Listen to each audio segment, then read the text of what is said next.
rights lawyer Femi Falana, a senior advocate of Nigeria, has called on President Muhammadu Buhari to withdraw the controversial nomination of 4 resident electoral commissioners from the Senate and ensure that the nominees were investigated by relevant security agencies.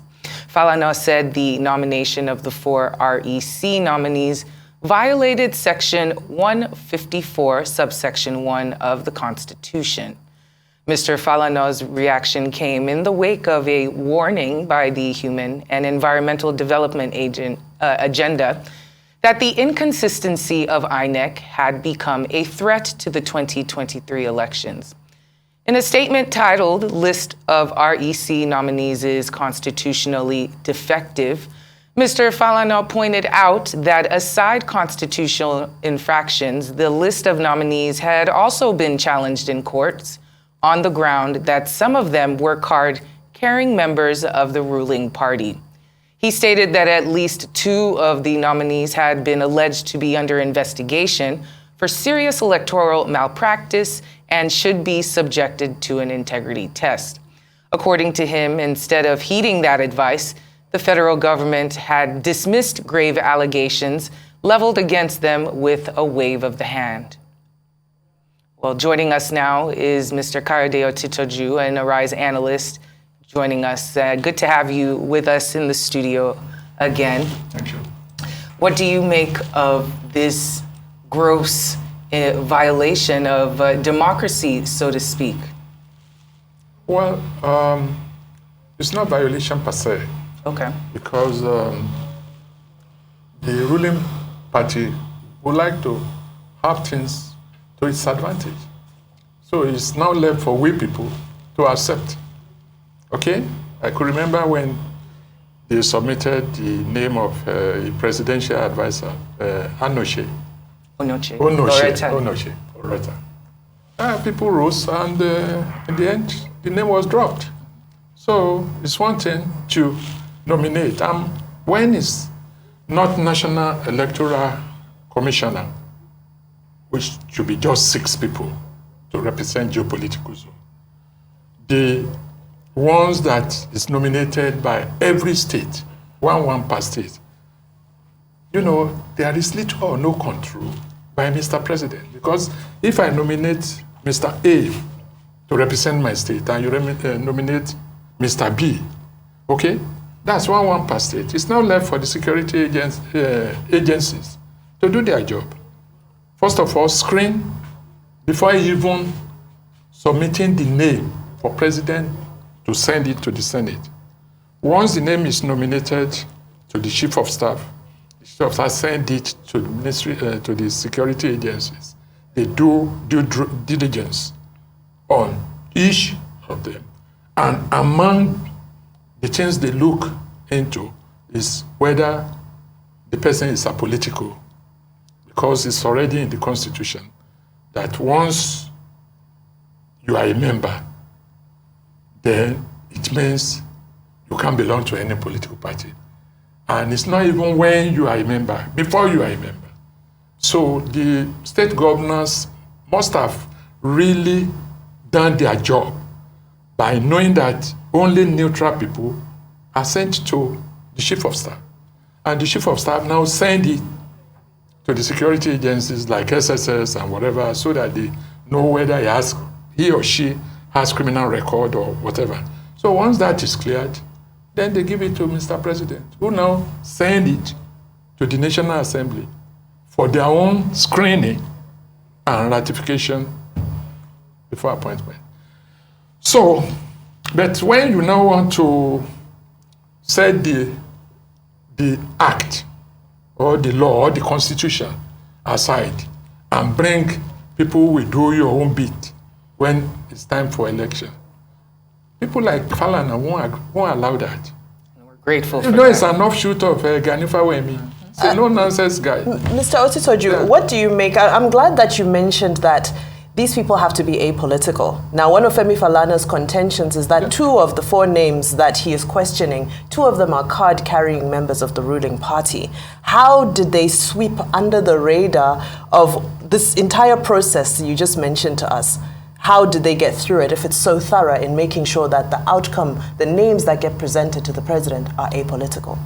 Yeah, and that's why it can still be stopped. The blame for that is on the governor that presented that name, because every state is entitled to a representation. So if, for instance, Ekiti State submits someone who belongs to APC, it's now left for the federal to accept or not. And in the end, it could be dropped. So I think the reason why we have people like Falana and some organizations, like human rights and whatever, is to make sure that the right thing is done at any level. Now, Femi Falana is also complaining that the appointments do not reflect the principles of non-discrimination and inclusivity with regards to the appointment of women and also the appointment of people living with disability.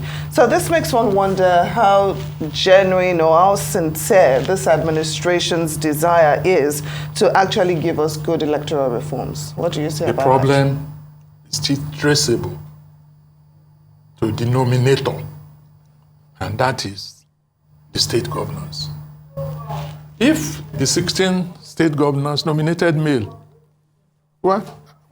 if it's male that I want to represent my own state, and yours too, whose fault? Is there any committee or advisory committee set up to say, okay, from this geopolitical zone, out of 6 governors or 5 governors, when you are nominating, make sure that one is a female? Is there any there's nobody, no constituted authority, that is in charge of that. So you can't blame the federal. No, you can only blame the state, and you can't blame the state because the state will only send people who are loyal to the government of the state. For instance, Ekiti won't. Why am I using Ekiti? Okay, Kaduna won't send the name of a PDP. A PDP inclined neutral, so to say, neutral person. Because the person should be neutral. But it's difficult to get someone who is neutral, that had gotten to that level, which should be level of nothing less than a director in the civil service. One way or the other, before he even became director, he must have been licking the ass of one political whatever, So. All right, well, that's a clear description, sir. You've described to us the process through which this goes through, the many checks that need to be done. You've also helped us to find maybe where the finger pointing is, where the blame should be apportioned. Mr. Falana and I'm sure many other civil society organizations have decried that there's something amiss here. What is the way forward now? How do we get these names removed from the list? Falana is championing the cause. He won't relent until the proper thing is done. His SAN, and his own SAN was not the one that was gotten by baby lawyers. It was like it became public, this thing like that of Ganifa Wemi, who was something advocate of the masses before he became of the masses. Before he became senior advocate of Nigeria. Falana went through this. So he won't take impudence from beggar. In fact, he's already on it with Mr. President. And Mr. President, we have to give that to him. Once he sees that there is injustice and you make your case logically, he succumbs.